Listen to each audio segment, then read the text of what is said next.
Hiya folks, welcome back to the channel. So today I wanted to run some benchmarks in Microsoft Flight Simulator 2020 ahead of the release of 2024 in November so that we've got some data to compare to. I wanted to test the sim in various configurations from using default aircraft in default airports all the way through to using third-party study level aircraft at third-party handcrafted airports on VATSIM using FSLTL for model matching, etc.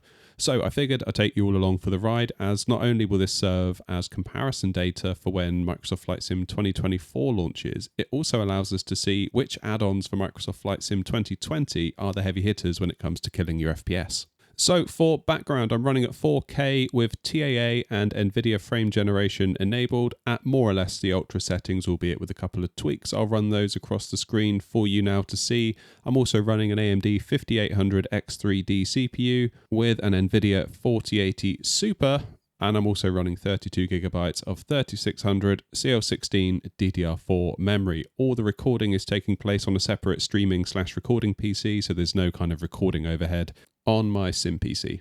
Now, a quick word about the stats you're seeing on the screen. The panel in the top right is the FPS counter from the sim, and you'll notice that the FPS numbers are approximately half of what you're seeing from the stats in the top middle of the screen, courtesy of MSI Afterburner. So why are those numbers different? Well, it's because we are using NVIDIA frame generation, and the sim's built-in FPS counter doesn't take into account the frame generated frames.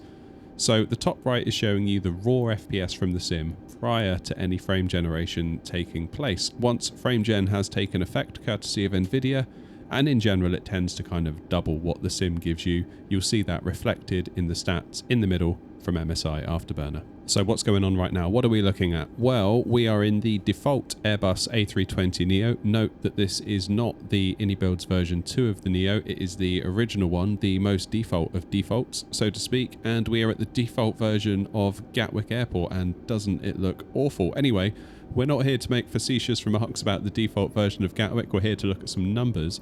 So as you can see, we're getting around 50 FPS right now out of the sim. And if you look in the top right under the FPS readouts, you can see it tells you which component we are limited by. And that is our main thread, i.e. the single core performance of our CPU. And you can see that the overall CPU usage is sat at around 30%.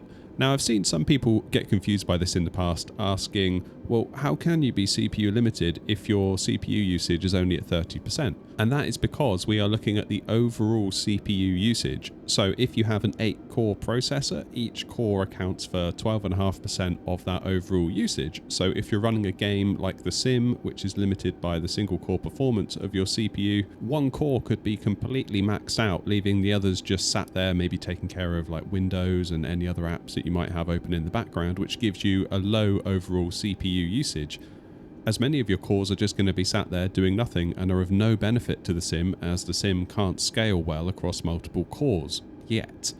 Microsoft Flight Sim 2024 claims to be better at this, but we'll see how that compares when it launches in November. That's kind of the point of getting this data today, so we've got something to compare to.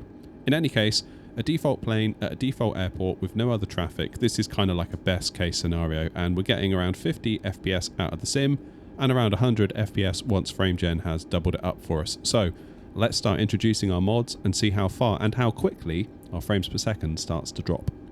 So we've introduced the Fenix Airbus A320 and we've kept the default version of Gatwick Airport, and already you can see we've lost around about 10 FPS out of the sim, as we're now down near the 40 FPS range, sometimes dropping down into the mid to high 30s. Note how again the CPU usage is still kind of within the 30%-ish range, which means we are of course limited by our main thread. Hence our FPS has dropped, because we are asking the sim to do more by running a more complex airliner, but the sim can't scale that extra workload across multiple cores, so the main thread has more work to do than it did before, hence we've got a lower FPS number. Good old FrameGen though, keeping us above that 60 FPS mark post frame generation. Just for the sake of completeness, I hopped into the PMDG 737-800 and did the same taxi course through the default version of Gatwick, and the numbers were even worse than the Fenix. Look at the numbers we're seeing here, low 30s, sometimes even high 20s. Even with FrameGen doubling that up, we're kind of now on the limit of a 60 FPS post FrameGen experience. Suffice to say then, third-party aircraft are indeed very heavy hitters when it comes to FPS. Even if it only drops by 10 FPS, when you're starting at 50, that's a 20 FPS drop down to 40, so it's a much bigger deal here versus had we been starting at say 140 FPS and then we dropped 10 FPS to 130. You wouldn't feel that anywhere near as much. So back into the Fenix Airbus A320, where we were getting around 40 FPS out of the sim at the default version of Gatwick, but this time we are now at the handcrafted version of Gatwick, which you can download for free from flightsim.to, and as you can see, the airport is taking another good chunk off of our FPS numbers. Again, in the Fenix A320 at the default version of Gatwick, we were at around 40 FPS, thereabouts.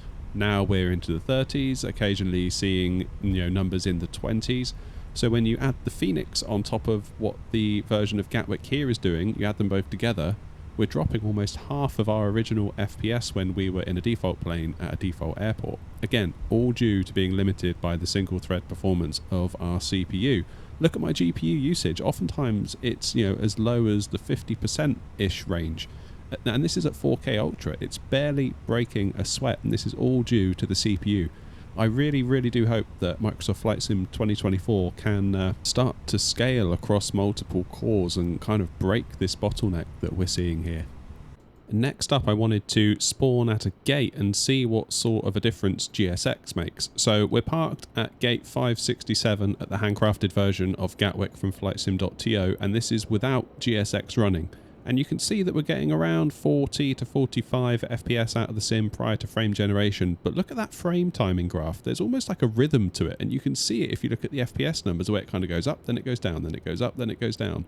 It's unclear to me what's causing it. But again, I'd hope that with Microsoft Flight Sim 2024 scaling over multiple cores, that would go some way to giving us a smoother frame time experience and therefore a more consistent FPS output.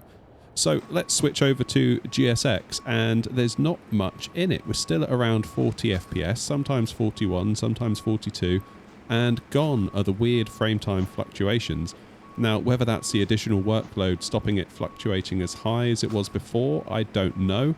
But it does look like GSX adds a small hit to the FPS numbers, but not a ton, maybe like 3 to 5 FPS, maybe.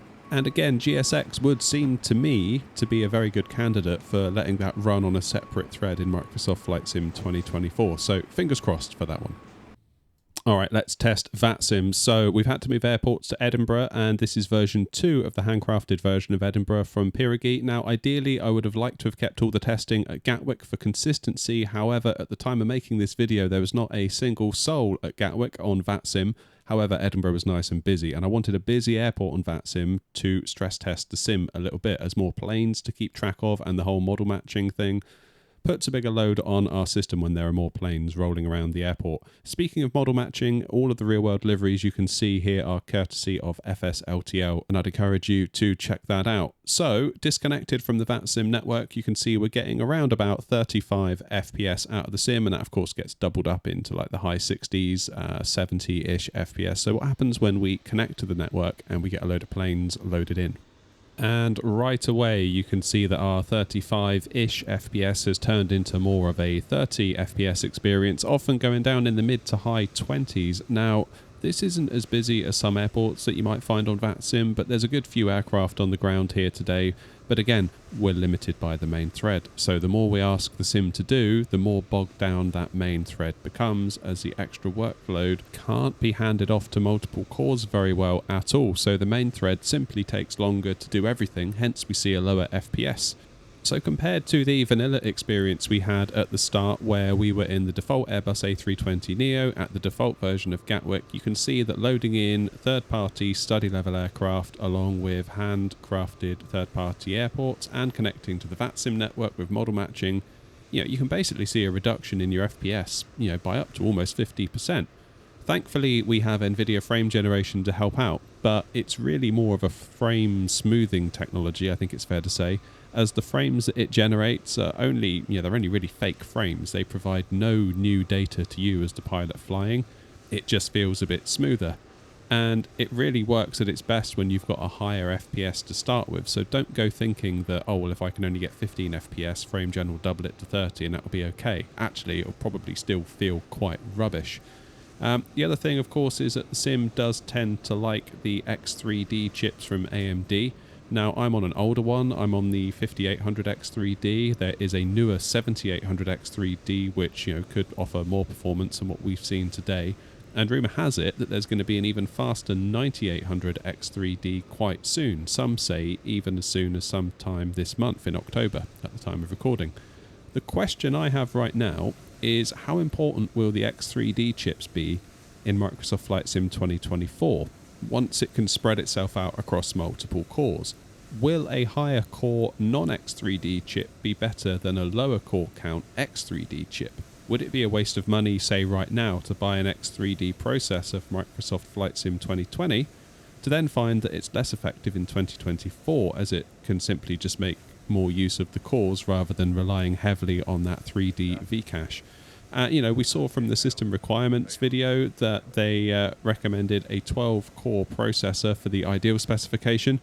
And I just feel like I have so many questions right now and not many answers. In any case, today we managed to get some data in the bank, and we can use that to compare and contrast for when Microsoft Flight Sim 2024 launches, and hopefully we can then start to make some conclusions. I hope you found today's video useful. If you have, giving the video a thumbs up helps the channel and the video a ton, and get subbed to the channel so you don't miss our follow-up content for Microsoft Flight Sim 2024. But yeah, suffice to say, add-ons can definitely really hurt your FPS. We've seen it go from 50 down to kind of like the mid to high 20s. So be careful when adding add-ons, that's for sure. Hopefully Microsoft Flight Sim 2024 will go some way to helping us out. Again, get subbed because we're going to be checking it out in great detail when it does. Thanks for watching, folks. Look after yourselves, be good to each other, and as always, happy flying.